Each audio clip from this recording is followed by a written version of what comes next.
Welcome. You are one on one with yours truly, Wes the Sports Guy, here on YouTube.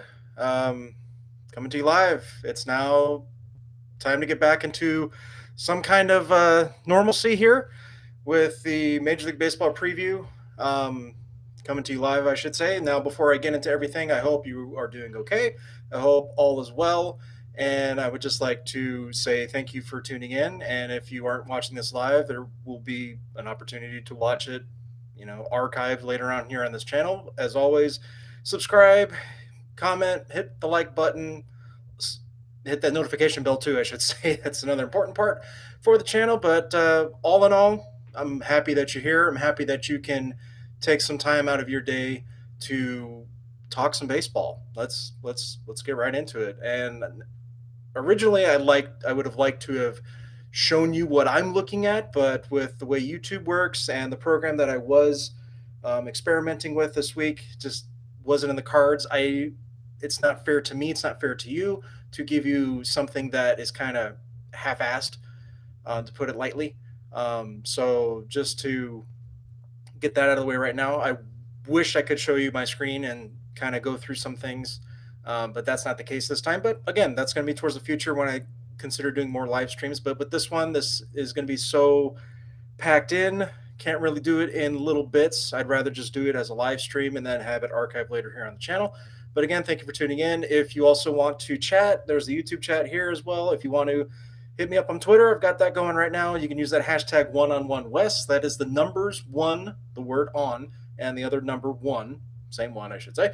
Wes, W-E-S, one-on-one-Wes. Use that hashtag, and I will be chatting with you on Twitter. If you hate the YouTube chat, as do most people that I've been seeing on YouTube, they really despise it. So with that said, before I get into it, actually, I don't have any peanuts. I don't have any Cracker Jacks, but I do care when baseball comes back. I do have a beer short of a hot dog, at least. So if you are watching, cheers. And with that said, let's get right into it.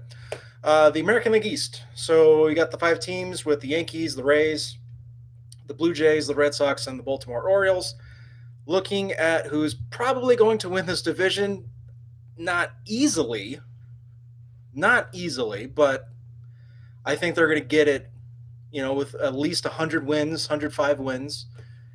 It's going to be the New York Yankees. They're stacked. It's a stacked team. You look at the rotation, minus now Luis Severino and James Paxton. Severino's got Tommy John surgery. He's done for the year. James Paxton, has some back issues.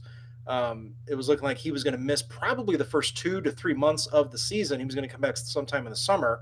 So there is still a chance he's going to play. But as it is right now, you can't count on him in the rotation. But they did sign Garrett Cole. He's the new ace of the New York Yankees going forward. You still have Masahiro Tanaka, Jay Happ, and Jordan Montgomery as well for the Yankees rotation, which isn't half bad, but the strength for them is going to be their bullpen, and that begins and ends really with Aroldis Chapman. But then if you can also throw out there Zach Britton, Adam Ottavani, it's just an insanely stacked bullpen, and that's where their strength is for the Yankees going forward into the season. The lineup, as I alluded to, it's stacked. You got Gary Sanchez at the catcher spot, Gleyber Torres at shortstop. DJ LeMahieu had an amazing season last year. He was actually, I think, getting some MVP votes other than Gleyber Torres, but LeMahieu had another fantastic season being in Colorado before this, but Yankees signed him to a bargain basement 2-year contract last offseason. Going into this year, it's the last year of that deal, so we'll see what his value will be going forward, but fantastic signing there. Giancarlo Stanton, Aaron Judge, we know who the big boppers are with the Yankees team. And I have to say that if those two are not dinged up, this lineup becomes even more scary going into the October scenario where this team can easily compete for a World Series championship. So right there, Yankees definitely going to finish first in the American League East. Tampa Bay Rays, I have them finishing second in this division. They're just as good as the Yankees, aside from not having a stacked lineup. The pitching is right there. It matches up with just about any team in baseball. They did subtract from their bullpen. They traded away their closer from last year, Emilio Pagan, to the San Diego Padres. So they're minus an established closer right now. But the way the Rays have been for better part of 5, almost 10 years now, they can scrap together a bullpen and it becomes one of the best in baseball. So they take away any other team's table scraps and they make it into something. So there's your bullpen for the Tampa Bay Rays. If I say who the names are for guys that are potentially going to be a closer, you're not going to know who they are. I don't even know who half these guys are, so I'm not going to waste your time with that. But the rotation is solid. Top of the rotation, it's solid. Blake Snell, Tyler Glasnow, Charlie Morton. It's a fantastic rotation from the top. Back end is not as established, but it's still a deep, deep rotation that can match up with any team in baseball. The lineup, as I said, it's not as good as the Yankees lineup, but Austin Meadows being kind of the surprise that he was last year coming over from the Pittsburgh Pirates the season before. He's an established right fielder for the Rays, a good leadoff hitter for them. Made a couple moves in the offseason to get a few more established bats. They got Jose Martinez in a trade from the St. Louis Cardinals. He'll be the DH most likely. He can also play first base, a little bit of the outfield for the Rays as well. Kevin Kiermaier, trying to combine his first and last name there. Kevin Kiermaier is a Gold Glove center fielder for the Rays. He's also not too bad of a hitter. They also did get another bopper in Hunter Renfroe, outfielder from the San Diego Padres, in that Emilio Pagan trade, as I alluded to earlier. So they get a big bopper, giving up their closer from last season. But Tampa Bay, that's easily a wild card contender right there. And I'm not crazy by saying this. Tampa Bay could easily push the Yankees for this division. That's how good Tampa Bay, I believe, is. Next in the American League East at number 3 is going to be the Toronto Blue Jays. Yes, the Toronto Blue Jays, I believe, are going to finish third. That doesn't mean playoff chances. I'm not going that far. But I think they're good enough to finish third in this division. And I'll allude to why in just a little bit. They've got the established closer in Ken Giles right now in their bullpen. The rotation, they went out and signed Hyunjin Ryu from the LA Dodgers, had a career year last year with his ERA. I believe he did lead the National League in the ERA, best ERA in there. Tanner Roark was also signed, as was Chase Anderson, to kind of shore up the rotation for the Blue Jays, just to kind of give them a little bit of extra time for any potential prospects coming forward and whatnot. Rotation, solid right now. Bullpen has its established closer. The lineup, I think, is where this team is going to surprise more people than you think. You've got the young guns. You got Kevin Biggio, son of Hall of Famer Craig Biggio. You've got Bo Bichette, who's the son of former Rockies outfielder Dante Bichette. You also have Vladimir Guerrero Jr., the son of the Hall of Famer Vladimir Guerrero Sr.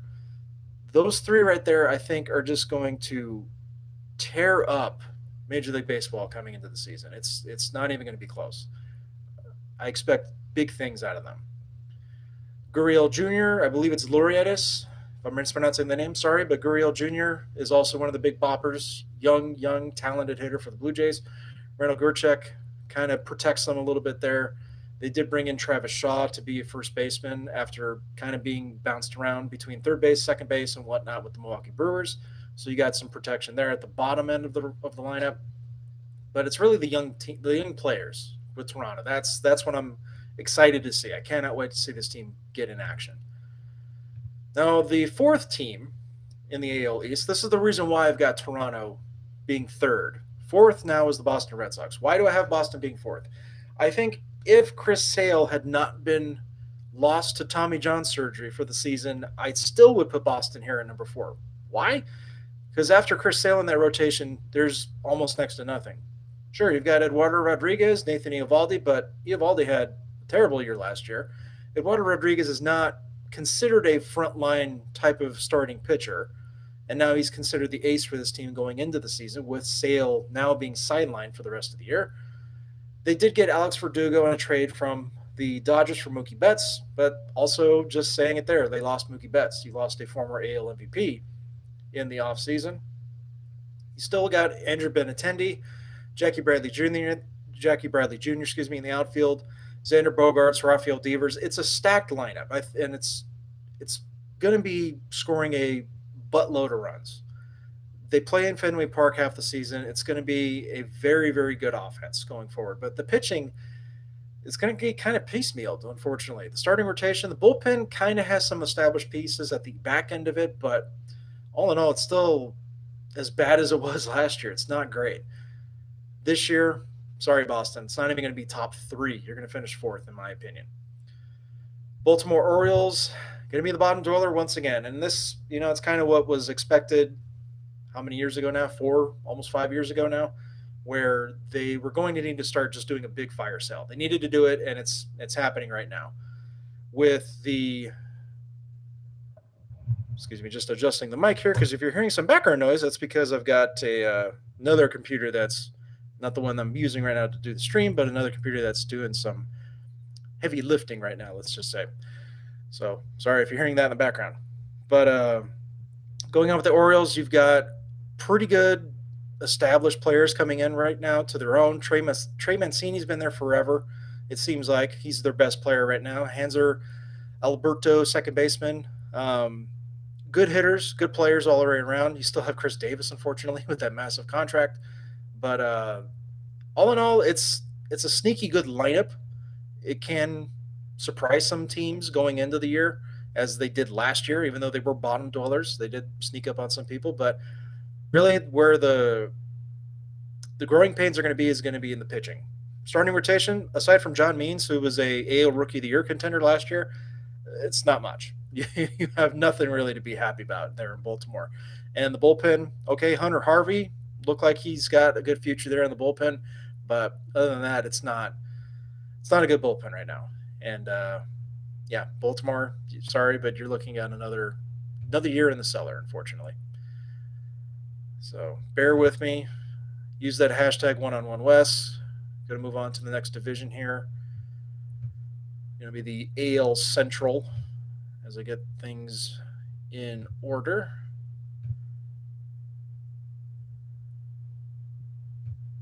So in the AL Central, we're going to go with, you got the Minnesota Twins, you got the Chicago White Sox, Cleveland Indians, Kansas City Royals, Detroit Tigers. If I missed a team, I'll get to them here in a minute. But who's going to finish first? Well, I will say without a shadow of a doubt who's going to finish first is going to be the Minnesota Twins. Can't really say that they won the offseason. I hate using that term. A lot of pundits want to keep using that for any sport, at any given time, that, oh, which team won the offseason? Stop it. It's not worth it.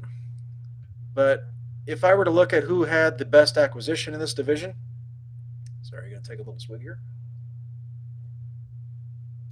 But who had the best acquisition in this division was Josh Donaldson, going to the Minnesota Twins. He's now their third baseman. Gave him a 4-year contract. You got what he was looking for. He got long-term security, and he got paid. He got paid upwards of $80 million by the Minnesota Twins. And of all teams to do it, it was Minnesota. Kind of surprising there. But they pretty much bring back the same lineup as they had last year. Max Kepler, Eddie Rosario, Byron Buxton, Miguel Sano. Didn't have a great year, but now he's going to be basically entrenched at first base, not have to play all over the place. They brought him as a third baseman. He's playing a little bit outfield too, but really his position's either first or he's going to be a DH. Can't really be the DH right now because you have Nelson Cruz there. And your catcher, Mitch Garver, also had a pretty darn good season. He had some pop. Didn't play a lot of games, but you got a catcher like that can bop, 20, 30 home runs every season. That's not bad at all. Can't forget about Jorge Polanco, one of their best hitters at shortstop either. What's been the question mark for them the last few years has been the rotation. They do have a pretty good established ace for them right now. Jose Barrios. Jake Odorizzi is back on a 1-year deal, signing that qualifying offer in the offseason. He's back on another year. In the Mookie Betts trade, the 3-way trade that became talked about, Minnesota did get Kenta Maeda in that trade from the Dodgers. They gave up one of their top pitching prospects to get Maeda. He's not going to be in the rotation. They signed Homer Bailey. Had a kind of a resurgence last year with the Royals and the Oakland A's. And as I mentioned earlier, Josh Donaldson, he's part of your lineup. So if the Minnesota Twins are going to keep bopping like they were last year, hey, you bring in Josh Donaldson, it's not bad. Team that everybody thinks is probably going to surprise people, get into the postseason this year is going to be the Chicago White Sox. Do I have them in the postseason? Well, I'll get to that a little bit later. But I have them finishing second in this division. And it's simply because, not just with the moves that they made in the offseason to, fill in some holes and some weaknesses, but it's also the young guys that are coming up. Nick Madrigal at second base. He's going to be playing in the major leagues very, very soon. Looking at his minor league statistics, there's no strikeouts whatsoever. I think he struck out maybe 15, 16 times all of last year in the minors. multiple levels, I believe. And the guy hits. He's a very good fielder at second base. He's going to be up here in the majors before you know it. Luis Robert, I believe it's Robert, not Robert, but he's a former Cuban player signed by the White Sox a few years ago. He's going to be in center field now, pretty much entrenched there for the rest of his contract term with the White Sox right now. They did acquire Nomar Mazara, outfielder from the Texas Rangers, Eloy Jimenez, who was another up and comer that they got from the Chicago Cubs in the Jose Quintana trade. He's entrenched in left field, so the talent is there already. And then Yohan Moncada, Tim Anderson, they're up the left side of the infield, third and short, respectively. They brought back Jose Abreu. They signed Yasmani Grandal to be the catcher. Hey, Edwin Encarnacion's the DH as well. It's not bad. It's not a bad haul for the offseason. Oh, and I didn't even mention that they've also got the rotation up and running with their ace, Lucas Giolito, who was pretty much in Cy Young contention until the end when he kind of trailed off a little bit. But they did go out and sign Dallas Keuchel, Gio Gonzalez, a pair of left-handers to round out the rotation. And then in the bullpen, you do have a pretty good closer in Alex Colomé. It's not the strength of this team, but the strength is going to be in their lineup, starting pitching. They've shorted up. I think they've stepped the team that I believe is going to finish third in this division. That's going to be the Cleveland Indians. They have an established closer in Brad Hand. Roberto Perez is your catcher. The rotation's not what it was because now you don't have Corey Kluber or Trevor Bauer. You traded him last season to the Cincinnati Reds, but Kluber, you traded him in the offseason to the Texas Rangers. Mike Clevenger and Shane Bieber are going to be at the front of the rotation now with Carlos Carrasco as well. Carlos Santana at first. Francisco Lindor did not get traded. He's still there at shortstop. And at third base, you still have Jose Ramirez, who was an MVP contender for the Indians just 2 seasons ago. This is a team that's probably going to be in a weird transition period where if they falter, if they have any kind of struggles whatsoever, they could possibly trade Francisco Lindor. He's a free agent after the season. Do I see it happening during the season? I think that's where you're going to get your best offers because he's free to go after that at that point. So it's going to be interesting to watch the Indians going forward if they end up keeping him or if they let him walk. So that'll be something to watch going into the year. At number 4, I've got the Kansas City Royals. Really not much to sing about here with this team or the team after them. Whit Merrifield is the best player that they have at pitching.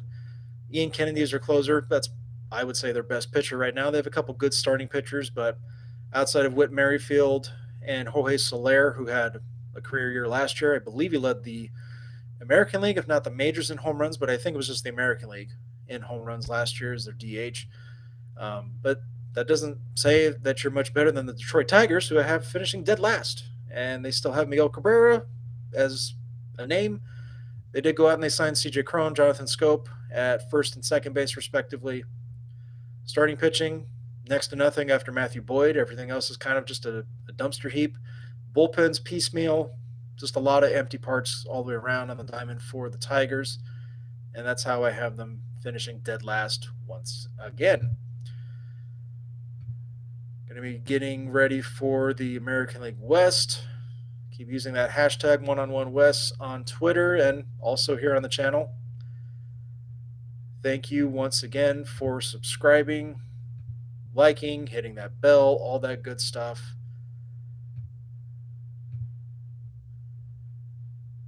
American League West, a bit of a surprise I've got for you. It's mainly because of who I have winning this division. Now, we're all going to be focusing, when the season gets back and underway, we're going to be focusing on what's going to happen with the Houston Astros. How many times are they going to get pegged? Is it really going to be, kind of a disaster of a season because now you don't have your manager that's been there forever. You don't have the GM that's been there that put this whole team together. Like, what's going to happen? But I think it's going to be interesting to watch, not just from how many times these guys are going to get pegged, but just from the simple standpoint that Dusty Baker is a completely different manager than AJ Hinch. He's not in that analytical type of sense. He's more old school than anything. How's he going to handle the pitching staff? How is the established stars on this team going to handle Dusty Baker when times get tough? It's going to be interesting to watch, and that's the dynamic that I'm going to be interested in with the Astros. Who do I have finishing first besides the Astros? Well, it's not the team, the shirt that I'm wearing or the hat or any of that stuff that you see behind me. It's not them. No, it's going to be the Oakland Athletics. And why is because kind of what I alluded to earlier with the Tampa Bay Rays in their division. Oakland's got a pretty solid pitching core right now. The lineup, I think, is among the best, not just in their division, but in all of the American League. And you could make the argument with Major League Baseball. There's some stacked teams in the National League, don't get me wrong, but Oakland's got a good team. I hate to admit it, but it's a very good team. You got a couple youngsters in Jesus Luzardo, AJ Puck. They're coming up. They're going to be pitching, if not in the rotation. One of them is going to be in the bullpen for a good chunk of the year, probably. But they're right there in that rotation. Sean Manaea is back. He's healthy. Frankie Montez, if he's not suspended for taking PEDs, he's there. He's still around. The strength of the team, though, is going to be in that lineup, and that's where you got Marcus Semien, an MVP candidate last year, Matt Chapman at third base, Gold Glover probably for the foreseeable future for them, Matt Olson at first, another big bop, big bat, good glove, good defense all around for this team. And if they get a rebound year from the DH, Chris Davis, I mean, that just makes the lineup even better. It's not fair when you look at it. And their closer, Liam Hendricks, wasn't supposed to be the closer last year, had a all-star season. He was, without a doubt, the best closer in the league, at least in the American League. Can't say that for the National League. I'm sure there's one or two names that escape me at the moment, but it's a good team Oakland has. Definitely have them finishing first. The only reason why I've got Houston finishing second, like I said, Dusty Baker's the new manager. It's going to be a bit different for them. The dynamic of it's going to be interesting to see. Now, how's he going to handle his pitching staff? Because it's not with Garrett Cole. You got Justin Verlander, you got Zach Greinke, Lance McCullers is back, he's healthy. But how are you going to handle his pitching staff? The bullpen is not a strength. And we saw it last year in the World Series. It's not the strength. Sure, Ryan Presley's a good solid setup man. Roberto Osuna's so their closer. But leading up to that, what's there? You lost Will Harris. Sure, you brought back Joe Smith, but he's not what he was 5 years ago.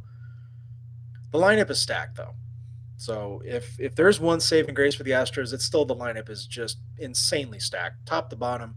Yordan Alvarez, the unanimous AL Rookie of the Year last year, just instantly makes that lineup just ridiculous. You throw in Bregman, Correa, Altuve, Gurriel, George Springer, Michael Brantley. It's just endless amounts of depth there. And say what you want, and I don't like what they did about stealing signs. I looked it up myself. I tried to find some kind of smoking gun with the statistics. I didn't see it. I looked at everybody going to 2017 and 2018. I looked at it all from the home and away stats. That's how I did it. I just split it up that way. Really no advantages between either or. So it's wrong that they did it. It's absolutely wrong. It's pretty much unforgivable. It's bad. They're gonna get their due justice when it comes to the baseball season. But going forward, I mean, the Astros be interesting to watch. It's going to be interesting to see how the rest of this plays out because, hey, you're going to be under a huge microscope and see if somebody else tries to take advantage of that with them being under that kind of a microscope. So as we got number 2, number 3 now is going to be the Angels. So a lot has to go right if you want to make the postseason if you're the Angels. A lot has to go right. Sure, you got a new manager in Joe Madden. You got a couple pitchers that can eat some innings for you in Julio Teheran and Dylan Bundy. But a lot has to go right with that rotation, though. First of all, if Shohei Ohtani comes back and pitches like he did 2 years ago, fantastic. He's still going to hit. He's going to be pitching on a limited basis going into this season, but he's still going to be hitting. So that's a good thing. You got to keep him healthy. Mike Trout, got to stay healthy. Justin Upton, also have to stay healthy. You did sign Anthony Rendon. That helps tremendously in the middle of the lineup because it takes less pressure off of Upton, Pujols, guys like that also are RBI producers. And Rendon was amongst the best in baseball last year. He's also a World Series champion last year with the Nationals. Solid. Great move. I like it. Even though I wish we would have got some pitching, but seeing how much pitching got this last offseason, this get what you can, and that was Anthony Rendon. Speaking of health as well, Tommy La Stella, Andrelton Simmons, those two have to stay healthy going into this year. They need it. Oh, man, this team needs it. I'm excited for it. I think it's going to be a much better year this year, and going forward, it's going to be better. But man, got to stay healthy. Got to get a couple more pitchers. It'd be nice. I don't see it happening this year, but we got to stay healthy. It's just not can't be stressed enough with this team. Number four, I've got the Texas Rangers, and why do I don't have them selected right now? I don't know, but I'll correct that here in just a moment. But anyway, they're going to finish fourth. They got a new baseball field. Globe Life Field is the name of it. Why they needed another one, I don't know. But again, to each his own. But the Texas Rangers, it starts with Joey Gallo. You got Elvis Andrus is still there. The pitching has gotten a lot better. The lineup doesn't look like what it was of years past, but like the names I mentioned, Gallo, Andrus, Shin-Soo Choo, if he stays healthy, can be a pretty good, decent hitter. He's just going to be DHing most of the time. Willie Calhoun, another young up-and-coming bat, can definitely make some noise. But as I said, with the rotation, you signed or traded for Corey Kluber, former AL Cy Young winner, two-time AL Cy Young winner from the Cleveland Indians. Traded for him. He's your new ace.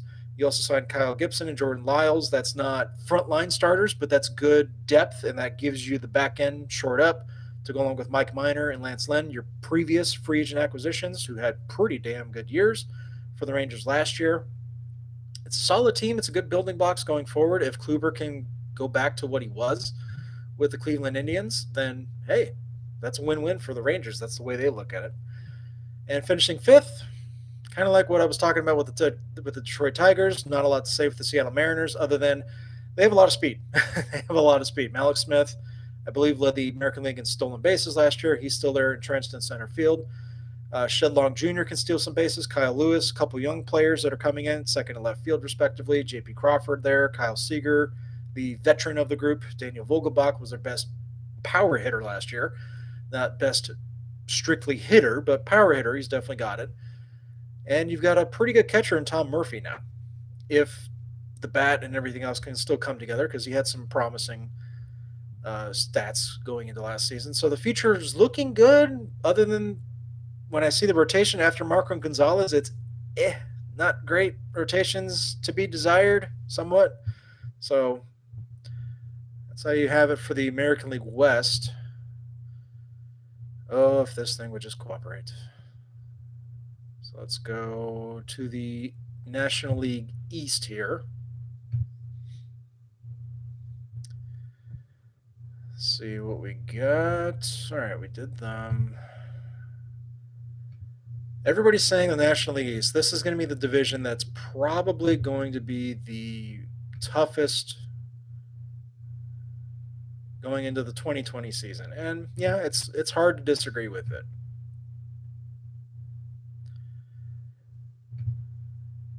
It's the Atlanta Braves, Washington Nationals, New York Mets, Phillies, Marlins. You know, you got the defending champs in there, obviously, with the Nationals. The Mets, it's always nice and funny to make fun of them, but I actually like the pieces they got. And they kept one of them for quite a while before last season started, which was I was kind of disappointed because I was hoping the Angels would make a move when he became a free agent, but it didn't happen. But yeah, they've got a couple pieces there with the Mets that you can't argue with. You gotta love watching those guys play. And the same thing's going to go with the Atlanta Braves, who I have finishing first in this division. Still have Ronald Acuna, Freddie Freeman, Ozzy Albus, second base. It's very good core of young players and guys that just rake. Good defense, solid defensive players for the most part. Ronald Acuna does have his moments, but still a guy that could potentially get 40 home runs and 40 steals in a season. He's been touting before in spring training that he was thinking about 50-50, which means 50 home runs and 50 stolen bases, which has never happened.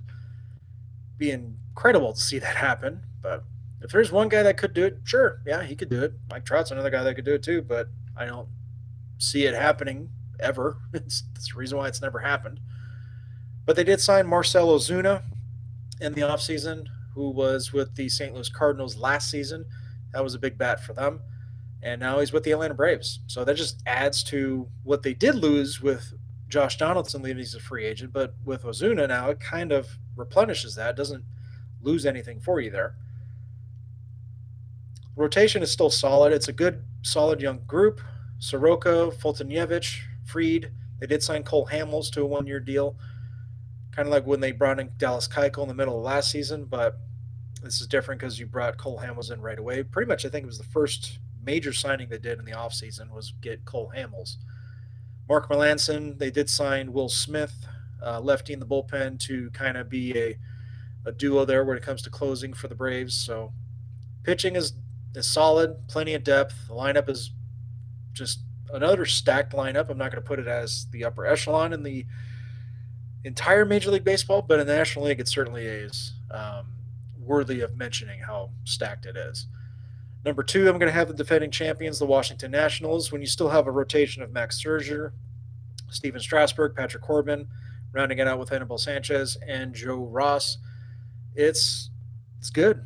It's very good. And what was a weakness last year was their bullpen became a strength down the stretch. Sean Doolittle still back as a closer. They did bring in Will Harris from the Houston Astros as a free agent. They brought back Daniel Hudson, who was their savior down the stretch, closing some big games for them. So it's a good trio. Kept the ones that helped them last year in Doolittle and Hudson, and brought in then an extra help with Will Harris, who fortunately is the one that gave up that home run to Howie Kendrick in Game 7. But hey, sorry, Astro fans. Sorry to bring that up. But another team that's got a good lineup that can match up with just about anybody. You still have Juan Soto, Victor Robles, Adam Eaton in the outfield. Good trio there. Trey Turner, Carter Kieboom, who could potentially be taking over at third base, another young up-and-comer for them with the loss of Anthony Rendon. Ryan Zimmerman is back still as a first baseman, kind of going to be platooning, it looks like, with Eric Timms, who was brought in as a free agent. So the depth is there. A couple free agent additions. Starlin Castro, they brought back Asdrubal Cabrera, brought back Howie Kendrick, the postseason hero for the Nationals. Solid. It's just where it counts is pitching, and that's what's going to help them. Now with the Mets, I alluded to it earlier, they have a couple pieces that I like. A couple pieces that I like watching, and a couple pieces that I think going forward are going to be just cornerstones for this franchise. And if they haven't been so already, well, hey, it's time to take notice. The first one is going to be Jacob deGrom, who won another Cy Young last year for the Mets. It's amazing to think that Jacob deGrom doing what he's doing and really doesn't get a lot of fanfare for it. I know it's kind of surprising to say that, but I don't think he gets enough fanfare for it. And this is a guy that pitches in New York half the season. But when you win 2 Cy Young awards, you should be getting a lot of notice, and I don't think he's getting it. That could be crazy, but it just doesn't seem like it to me. Guy that's definitely getting a lot of the attention, and rightfully so, Pete Alonso, who had a tremendous rookie season last year. He didn't shatter it, but he did break Aaron Judge's rookie record for home runs in a season. Aaron Judge had it for 2 seasons and then lost it now. Pete Alonso got it now. But that's the other cornerstone for the Mets. So you got Jacob deGrom, you got Pete Alonso. It's just solid players. I love Jeff McNeil. He is super utility guy. Looks like he's going to be full-time starter at third base for the Mets, but he can play everywhere. You can put him at second, short, left, center, right. I don't think he catches, but you might need a catcher pretty soon with Wilson Ramos getting up there in age. Still have Robinson Cano, although he does have that PED suspension from last season under his belt. So call it what it is going forward. Michael Conforto, can't forget about him either. If he has a tremendous year for them last year, bright future besides having Jacob deGrom and Pete Alonso. And then with the rotation, they made the trade last year to get Marcus Stroman, so he's still there this year. Unfortunately, they're not going to have Noah Syndergaard. He's done for the year with Tommy John surgery. They did sign Rick Porcello, Michael Wacha to 1-year deals to shore up the rotation, but now that Syndergaard's shelved, that puts them up in the rotation. It's not ideal for the Mets, but it's a good thing they did sign them when they did. And which Edwin Diaz are you going to get? You're going to get the one that had 50 some odd saves for the Mariners. You're going to get the one that was just a complete dumpster fire for the Mets in that bullpen last year. So good luck with that. That's why you're third in the division. And this is also the reason why the Philadelphia, this is why you're fourth in the division, because your bullpen, you didn't fix it. I know David Robertson's still coming back from his injury of last season, which he's going to miss most of this season with. I think it was Tommy John surgery, if I'm not mistaken, or it's a shoulder, one of the two. But Hector Neris, I have no confidence in him as a closer. Sure, he had a good year, but leading up to him, you have nothing. You didn't do anything. You signed Zach Wheeler, great. You gave him 5 years and $100+ million, but him and Aaron Nola are not going to save games for you. Jake Arrieta, is he going to have a better year than he did last year? That's another question mark. The lineup's going to be good. Manager's been changed now. It's Joe Girardi. JT Realmuto, Bryce Harper, those are the two cornerstones, but Realmuto's a free agent at the end of the year. You got to keep him. For what you gave up, you got to keep him. Rhys Hoskins, Scott Kingery, Gene Segura round out the infield. McCutcheon, hopefully he comes back 100% healthy. Love watching him play from his torn ACL last season. And they did sign Didi Gregorius to be the shortstop for one season, thus reuniting him with the former Yankee manager in Joe Girardi. But sorry, Phillies, the pitching's not good enough for me. You're finishing ahead of Miami. That's a good thing. But you're not going to finish any higher than fourth in your division, unfortunately. And number 5, last but not least, in the NL East is going to be the Miami Marlins. Kind of like with most teams in last place that I have predicting and what most people will predict. Not a lot to say for them, unfortunately, but it's looking brighter, the future, I should say. It's looking a little brighter.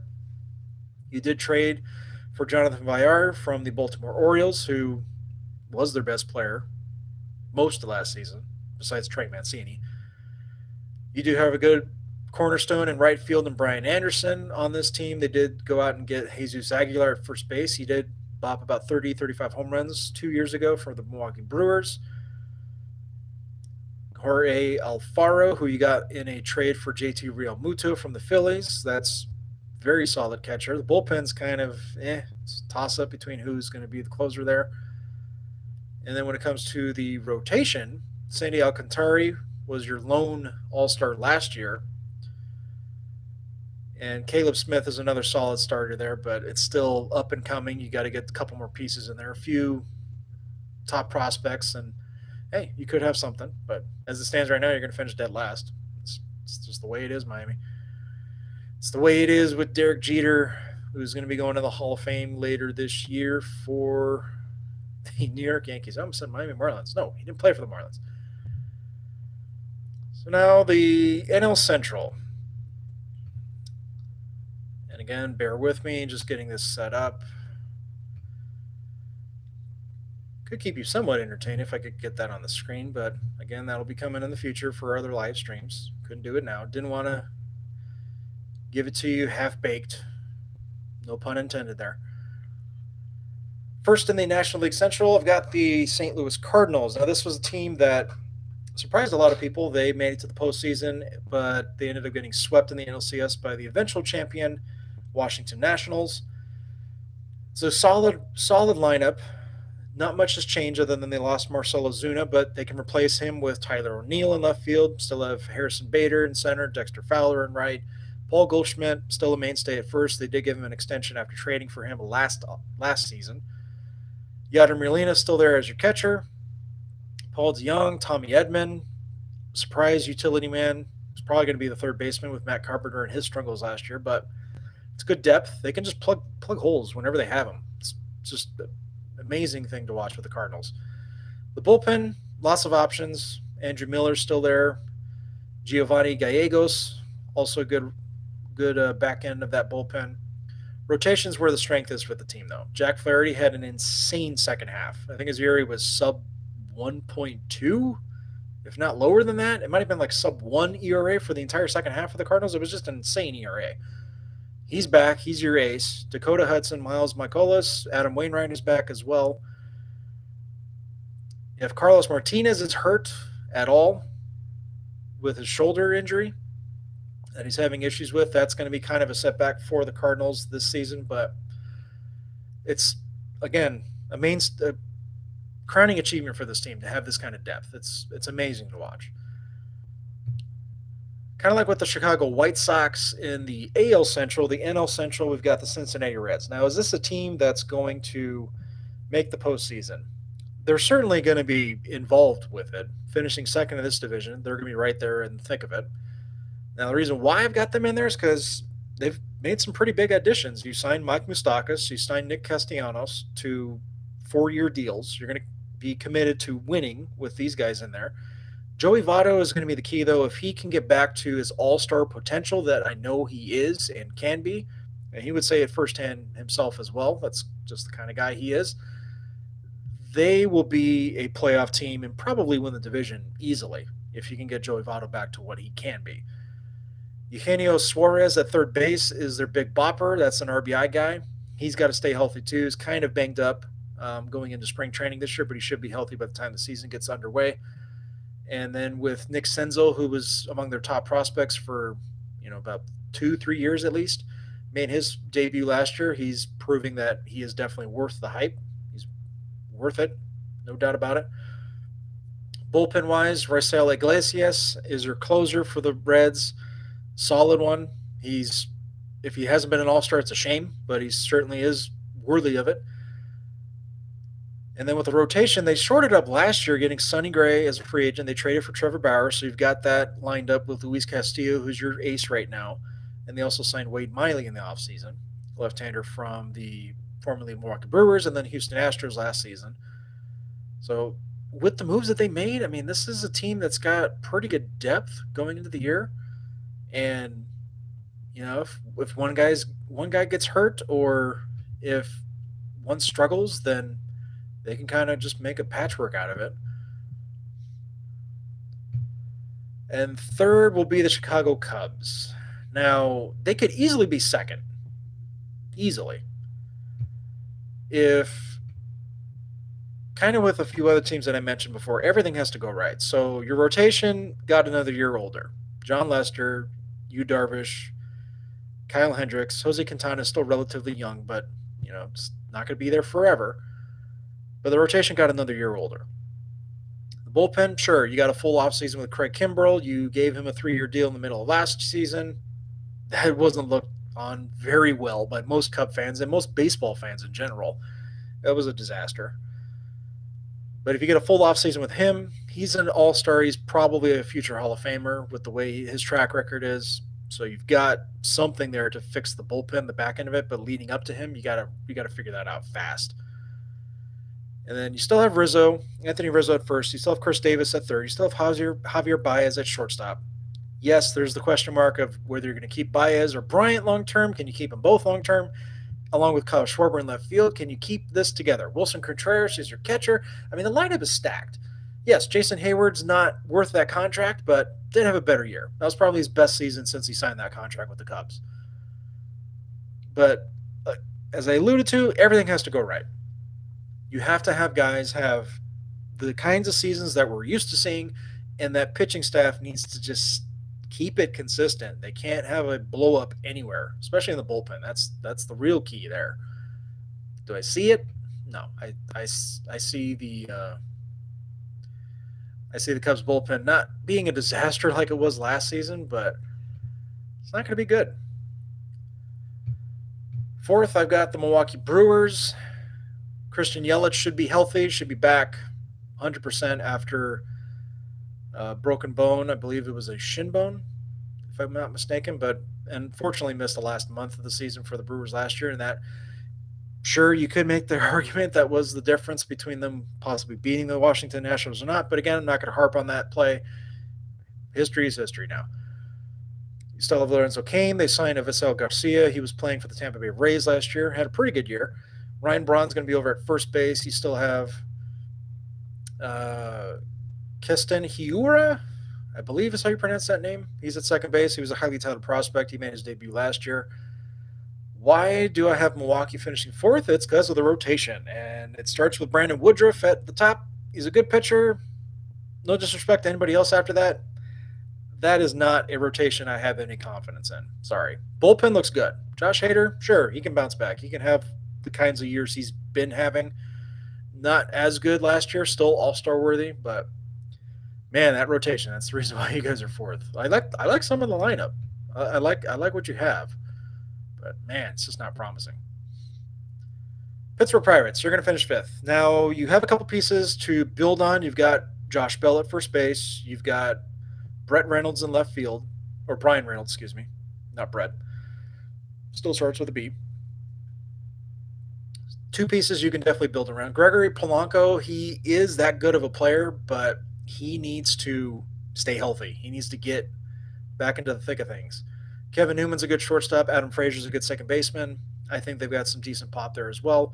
Rotation, I think Chris Archer, not that he's terrible, but man, it's just been a downhill swing. I mean, it's not fun to watch. I like watching him pitch, but man, it's just sad to watch how far he's come since his good days with the Rays. Now with the Pirates, it's just man, night and day.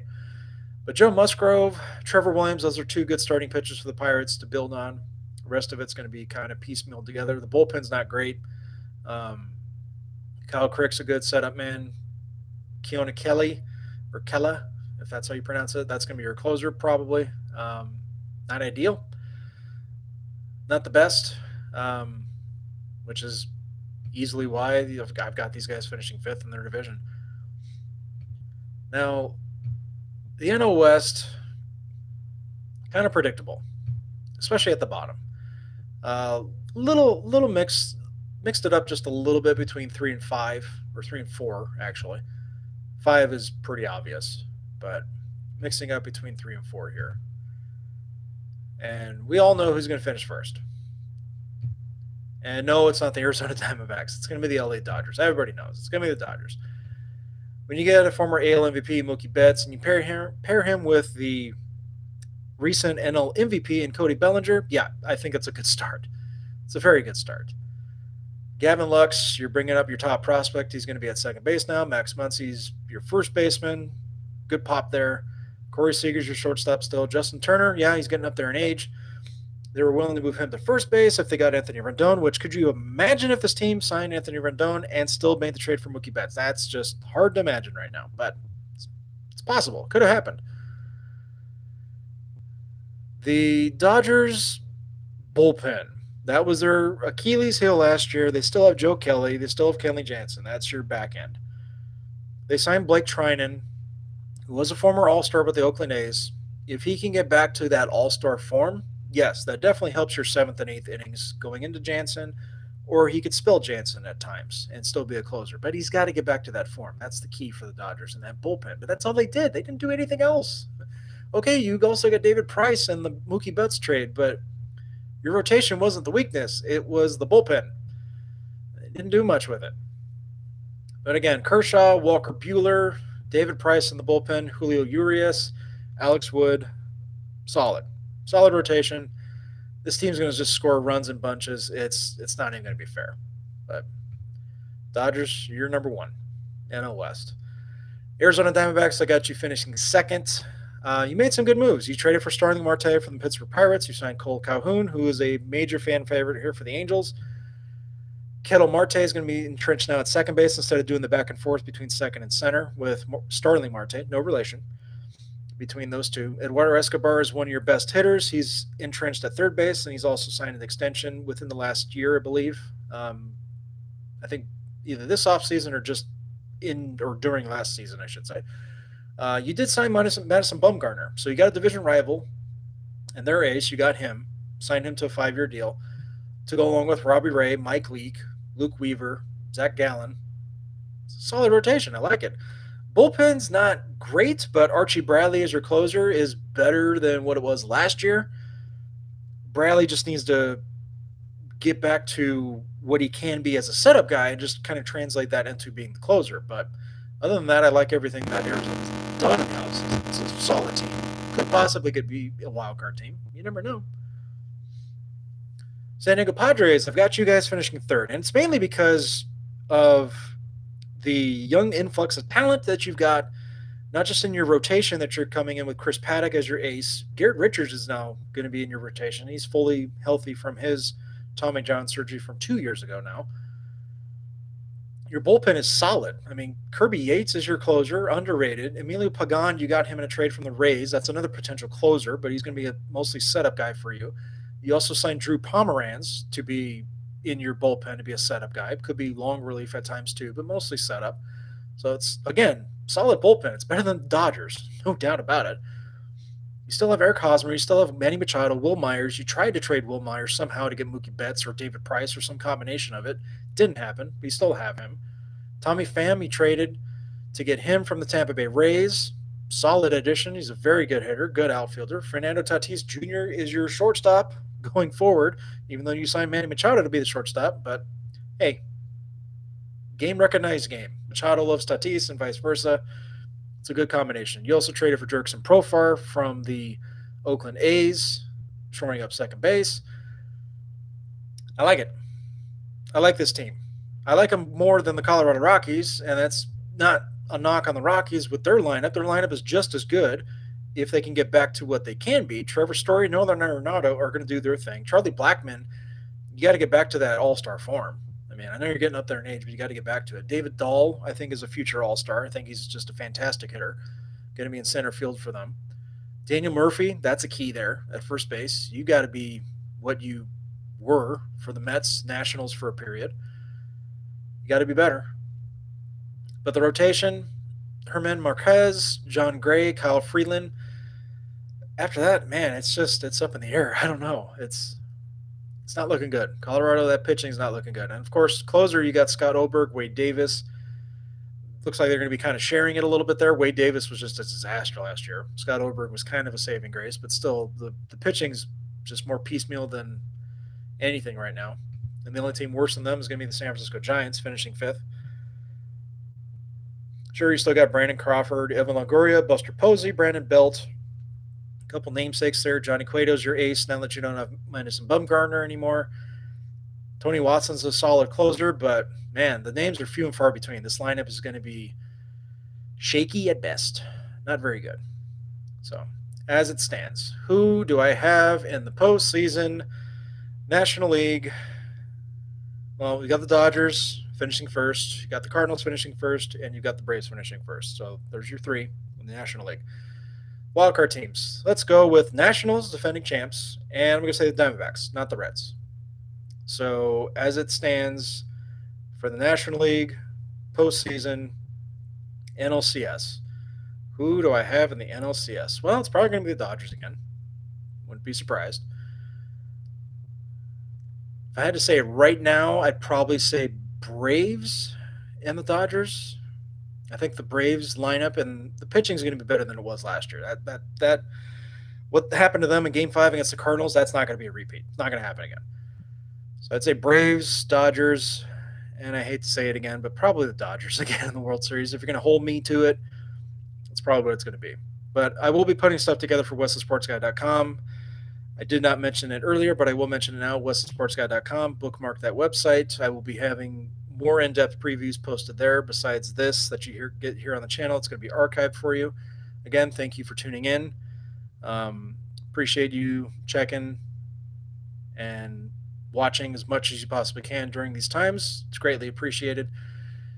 To wrap this up real quick, in the American League, we've got first place. It was Oakland in the AL West. AL Central was Minnesota, and the AL East was the Yankees. So hopefully the Twins can avoid the Yankees this time. Hopefully.